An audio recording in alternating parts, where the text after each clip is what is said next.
Hey guys, this is Asher again at Flight Sim Reviews, and today I wanted to do a review on the TrackIR Track Clip Pro for the TrackIR 5.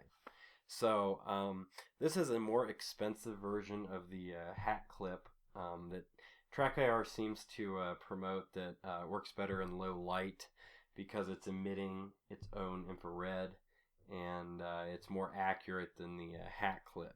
My experience with it was very different, and that's why I just wanted to do a separate review for it. Basically, the TrackIR Pro clip, I think, was a great idea that was executed poorly. It really shows that TrackIR was thinking they were nice enough to give you a female USB clip so that the TrackIR could plug in through and then still only chew up one of your USB cables. It can all run through the same cable. Where they weren't thinking was not only do they expect you to be wearing a headset to clip it onto. Mine pretty much flaked out and broke. I guess maybe my headset was a little too wide. It does adjust on the top for width of your headset, but even on the biggest setting, mine still ended up bending off this little cheap clasp it has, and it won't lock shut anymore. But that really isn't my big gripe with it, even though it is broken.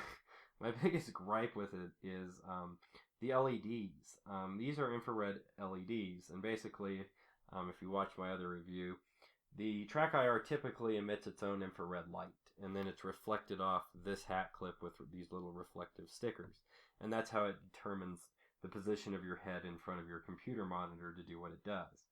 Basically, what they are trying to get around is that if you're in a really bright room or a lot of sunlight, sometimes the sunlight ends up being brighter than the infrared emitted from the TrackIR, and it gets confused. So the idea behind this was, well, you select it in the software and it looks for these 3 points of light in this pattern instead of these, and these are obviously infinitely brighter than something that's emitted and reflected back. In practice, though, the problem I had with it is if you would turn your head maybe 15-20 degrees, the plastic on the housing would begin to block the infrared off the LEDs, so then the TrackIR couldn't see it any longer. I may demonstrate this in my software portion of the TrackIR review. The TrackIR is a sweet, sweet product, and I love it to tears. But this thing was a total waste of $40. If I could return it, I probably should have. It turns and swivels and stuff like that, so you can get it to work with your headset. But first of all, not everybody plays with a headset. I've never played flight sims with a headset. I use a desktop mic that I'm recording with right now to do my air traffic control. And why design something that has to be worn on a headset? Not everybody uses a headset or headphones, and not everybody wants to. So that totally limits the practicality of this product. And it also, it doesn't work. I mean, that's really what it boils down to. Anytime I would go past about here, either the emission of the light from the LEDs is too narrow, or the plastic housing gets in the way. I don't know. But as soon as I go about 15-20 degrees left or right, the TrackIR instantly could not see the light from this device any longer. And of course, my computer screen starts, flipping out because the TrackIR is trying to figure out where you're looking, and it just totally was worthless. So this thing, I don't know if they've improved it. This one's about a year old, I think. Maybe they've improved it. I don't know, but this is one that I would shy away from. I'm not even going to do a final review on this one. If you're looking at the TrackIR Pro clip, it totally didn't work for me. It was a total waste of $40.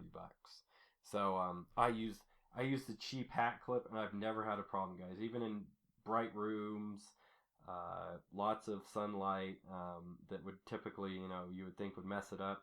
This thing does just fine. And this thing, I had nothing but problems with it. So if you're looking at the TrackIR 5, I cannot speak highly enough to shy away from that. Maybe TrackIR has improved it. Maybe somebody in my comments can go ahead and say, hey, Ash, you know, it's not as crappy as it used to be. But I just want to save you $40. That's an add-on plane or a couple of them. So this thing, not worth the money. The TrackIR, definitely worth the money. So anyways, guys, I hope that helps you save a little bit of coin.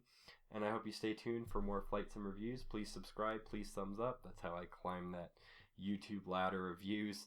And I always appreciate you watching. Thanks again, guys.